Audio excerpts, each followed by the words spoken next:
The sound came first, a hollow rhythm, wood knocking softly against the dock as the current rocked it.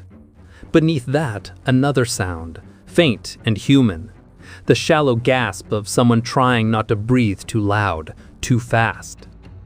Her name was Alara Miles, a woman of 28, accused of witchcraft for what the town called the crime of not dying fast enough.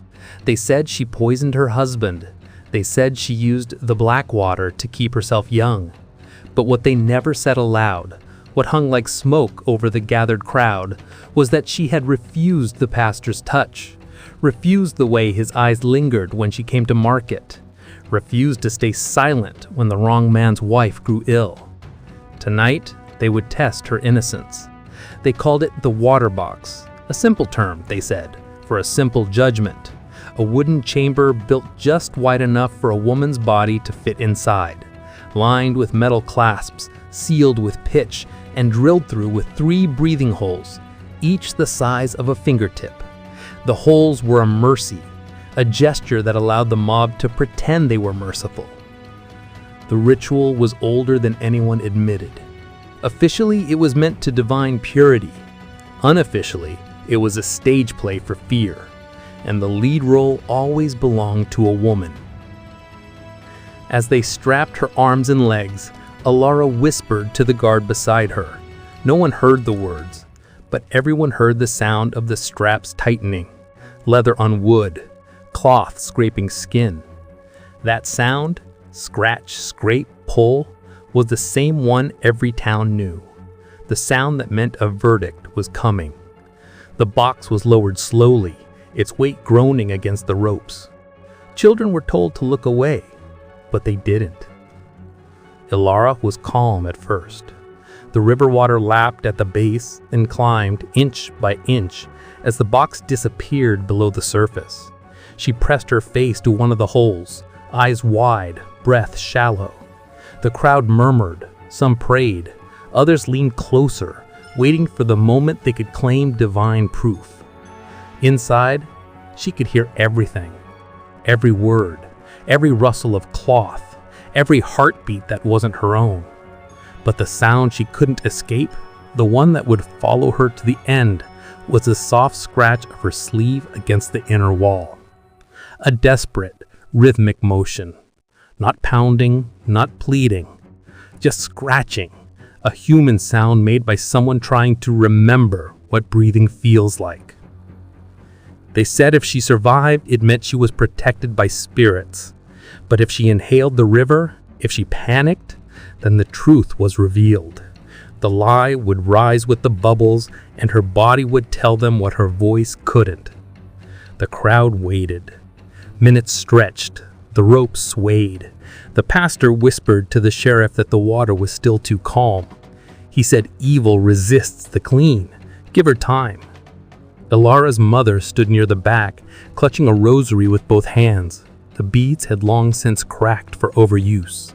She had watched her husband die in a mining collapse, her eldest son taken by fever, and now she would watch the river decide if her daughter's lungs would count as evidence. The box shuddered. A ripple passed through the water. One of the holes hissed as air escaped. Someone screamed, "She's fighting it!" and the rope tensed as if the water itself wanted to pull her down. The men hauling the line looked to the pastor for a signal. His silence was their permission. Alara's fingernails broke against the wood. That sound, that scratch, grew frantic, irregular. The crowd leaned forward as though pulled by a single heartbeat. When her hand fell still, no one spoke for a full minute. Then the pastor nodded once. The box was raised. What emerged from the water was not a witch. It was a body, pale, trembling, drenched in the faith of those who needed her to die. The pastor declared her tested, not guilty, because guilt was irrelevant. The test itself was the sentence. And that is where this story begins. Because the water box was never a single event, or even a local superstition. It was an institution, one of hundreds of rituals designed to make women prove their purity by surviving pain. Some came from the witch trials of 17th century Europe, others from the blasphemy courts of the 18th, and some, disturbingly, from far more recent times. Across generations, the idea remained the same. When a woman's voice contradicted a man's belief, the world built her a box and told her to breathe through the holes.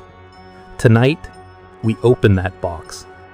We'll trace its origin from riverbanks soaked in superstition to the quiet basements where truth tests were conducted under the banner of science.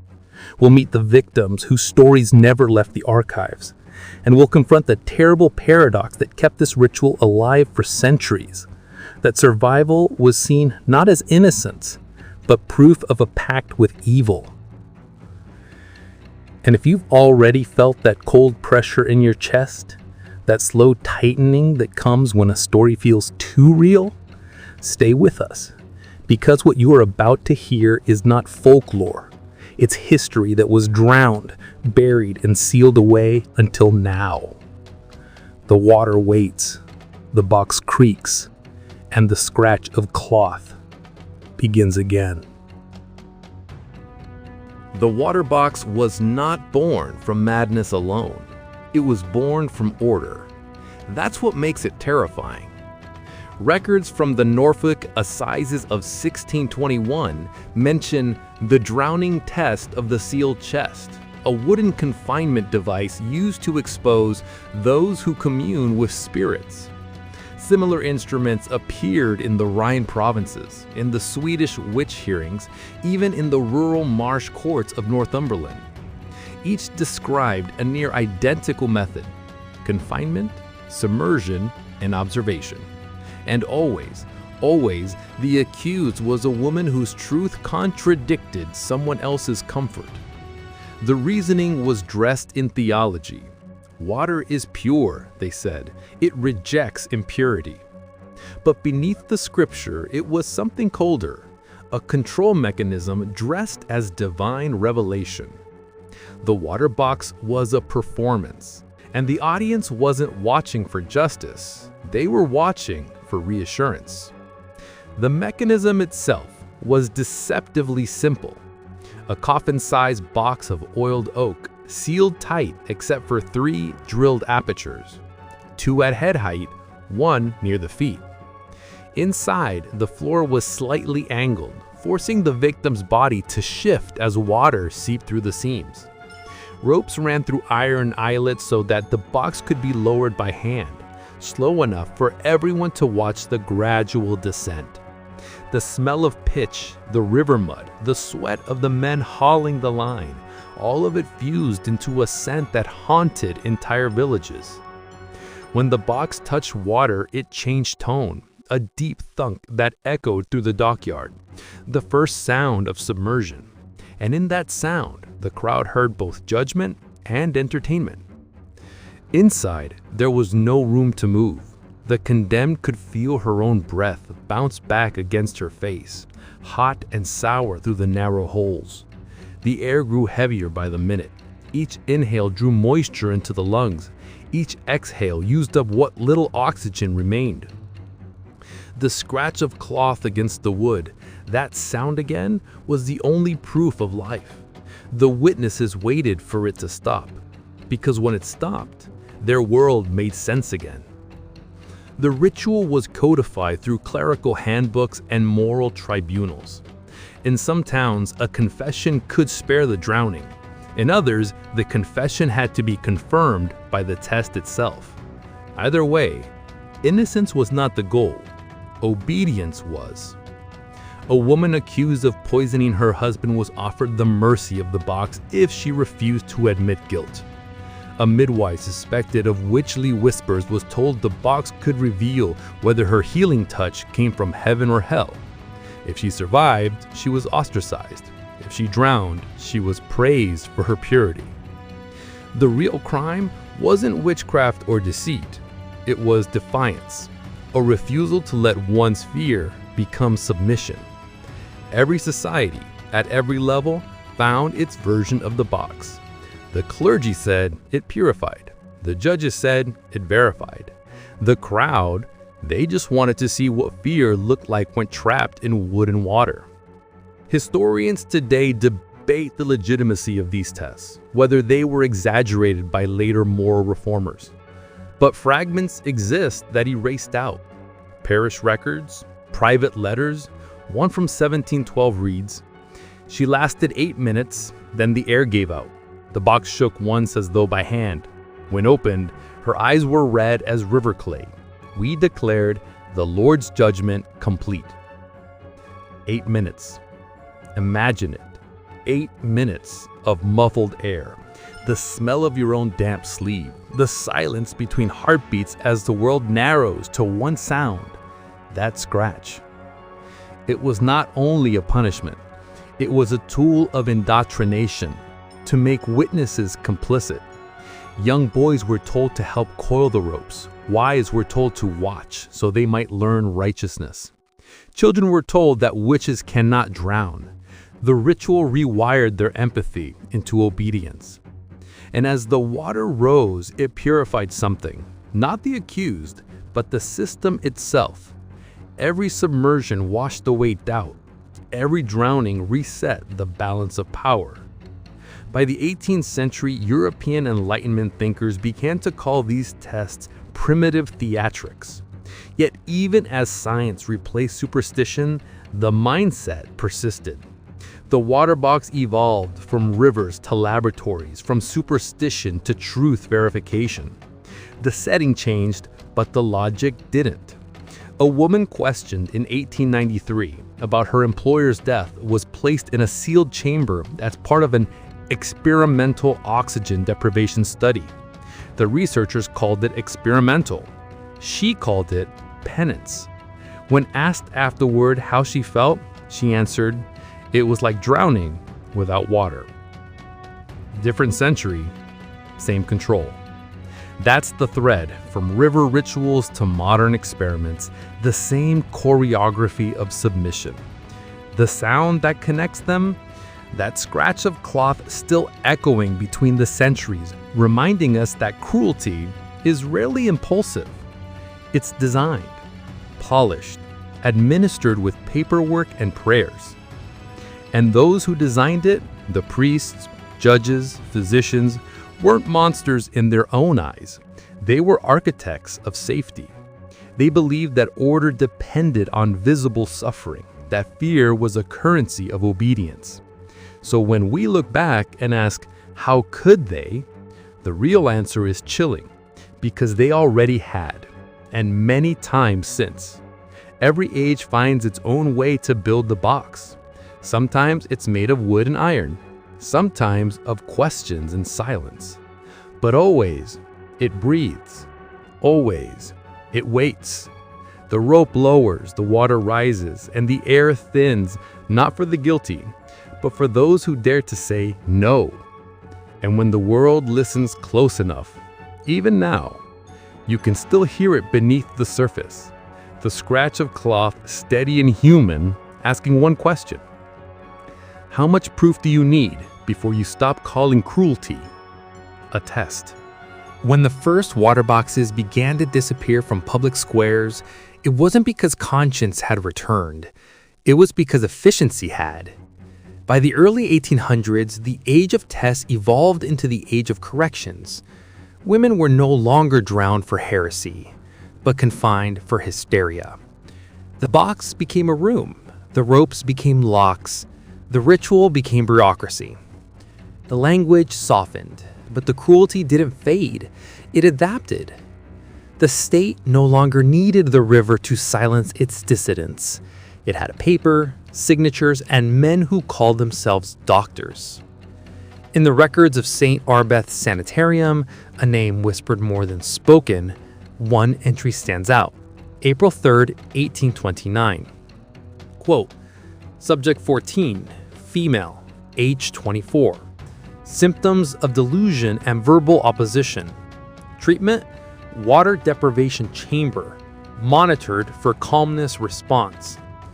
The chamber described in those notes matched every dimension of the medieval water box, the same sealed design, now justified as therapeutic isolation. They changed the name, but not the purpose. Women accused of witchcraft had become women accused of madness. The sin was still the same: refusal. Ilara Miles' story, like many others, became legend. They told it in taverns and churches as a warning, not against superstition, but against questioning authority. She drowned in 1647, but her shadow stretched across centuries. And here lies the first shock. The water box didn't die with her. It emigrated. In the archives of Massachusetts, a document from 1692, the Salem trials, mentions containment and tight chamber for proofing. Historians once dismissed it as exaggeration, but ship manifests from the 1680s list sealed wooden cask for containment of spiritual offenders.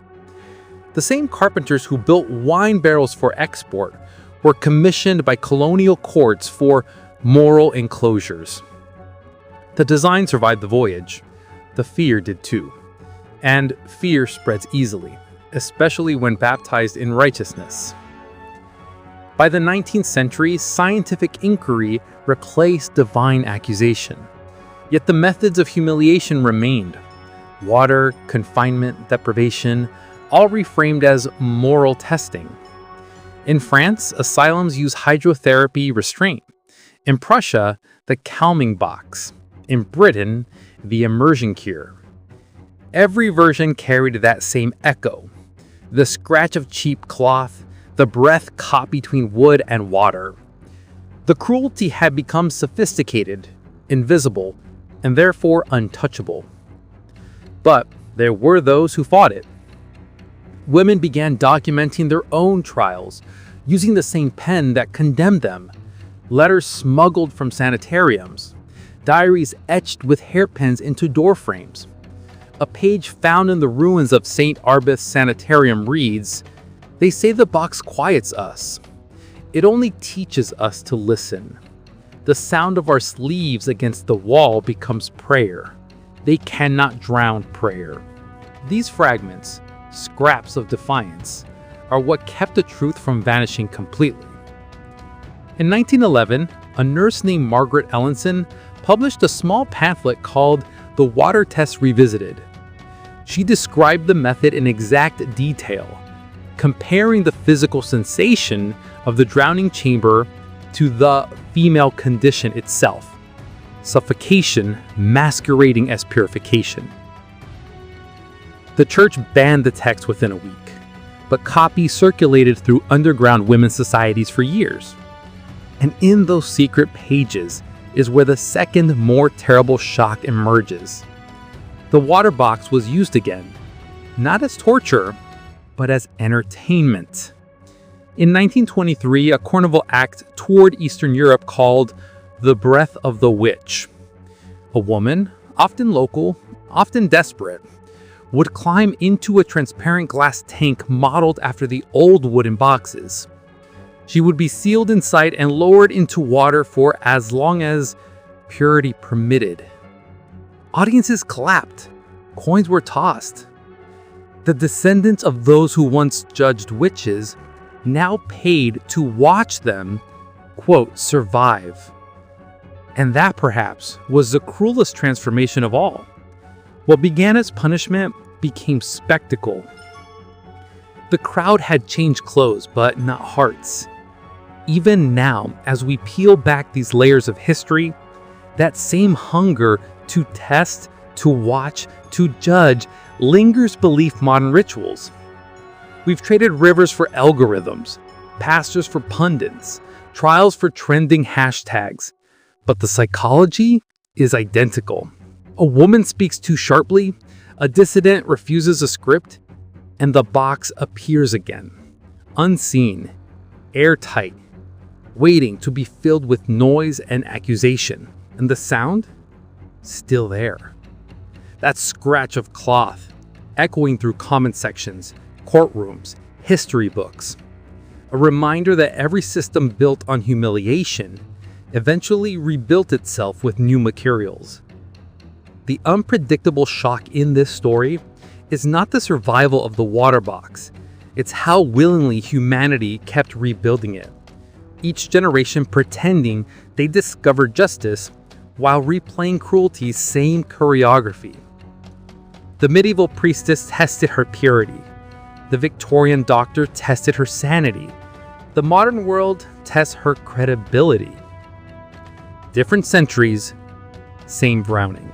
And though Ilera Miles' name faded from the records, her legacy remained. In every woman told to endure silence, to keep breathing through holes too small for truth.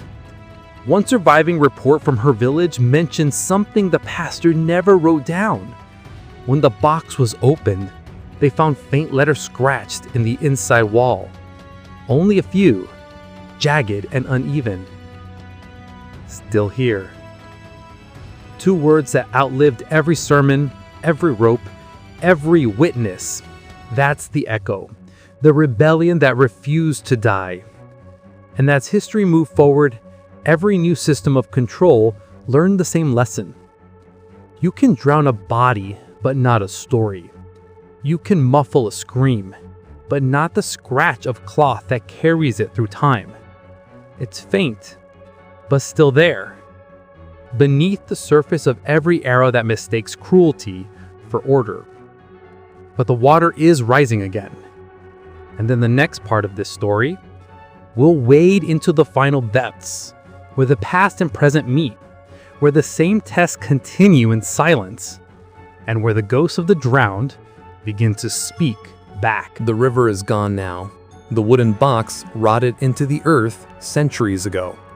But the air still feels the same, thick, stale, waiting for someone to stop pretending they can breathe. Because the water box never truly left. It only changed shape. Today, it lives in rooms without windows, interrogation cells, hospital wards, comment threads, courtrooms. The same logic, perfectly preserved. If she stays calm, she's cold. If she panics, she's guilty. And if she speaks, she's dangerous. Listen closely, and you can still hear it. That scratch of cloth, quiet but constant, like something beneath the surface fighting to move. It's the sound of someone being tested again, not by wood and water, but by reputation, perception, and disbelief. A woman reports her abuse, and strangers judge her tone. A whistleblower tells the truth, and her motives are dissected. A dissident demands justice, and her character is drowned in doubt. We no longer lower people into rivers, we lower them into narratives. Each word, each headline, each doubt-filled whisper adds another layer of water between truth and air. And if they don't break, we call them unfeeling. If they do, we call them unstable. It's the same game, the drowning game. And the prize is silence. The water box wasn't designed to find witches, it was designed to erase witnesses, to make fear self-sustaining, generation after generation, until cruelty felt like order and submission felt like safety.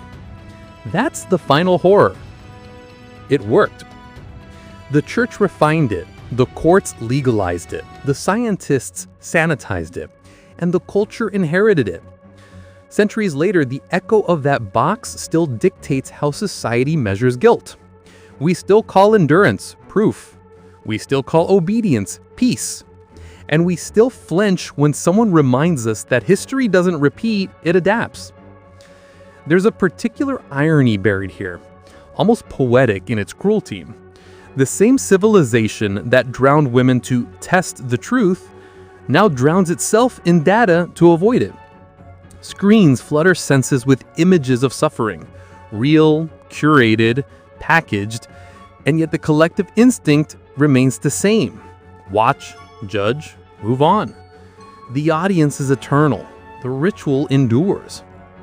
But there's something else, something the executioners of the past could never anticipate.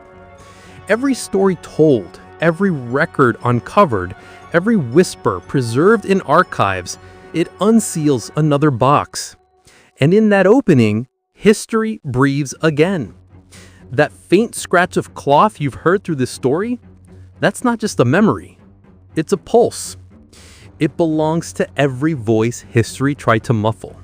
Every woman who lived long enough to know survival was not safety. It was evidence. In the quiet moments, when we study these old crimes, we like to imagine we'd have done better, that we'd have pulled the ropes faster, shouted for mercy louder. But the truth is harder.